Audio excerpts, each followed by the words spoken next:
Ano ba man kaya?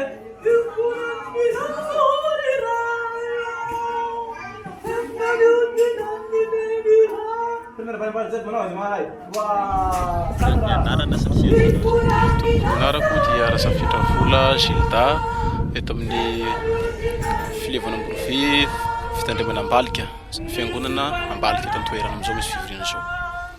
Ny andraikitro ato amin'ny fiangonana misy anay raha amin'ny fiangonana dia secrétaire voalohany ao amin'ny fiangonana Ambalika aho. Koatra izay koa dia mpitarika tanora chef de chœur na leader choice ato amin'ny FLM ao.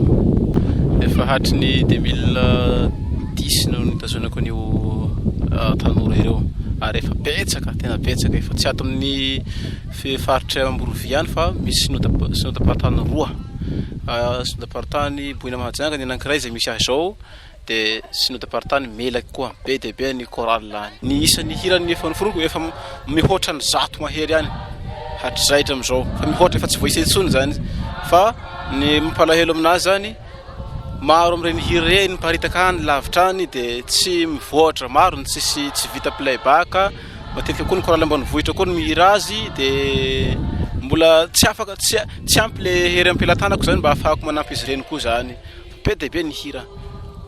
Misy tokoa ny hafatra voalohany ry mpamoron-kira namana tadio fa itsika dia zanaky ny fiangonana Luterana Malagasy arak'izay aoka ny tonon-kiratsika tsy hivaona tsy hiala amin'ny fotom-pinoana fiangonana Luterana Malagasy.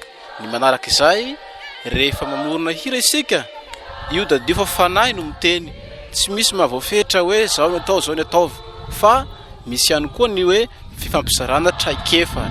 Ilaina koa ny fifampizarana traikefa ho an'ny namana izay mbola atao hoe zandry na mbola tsy mahalala.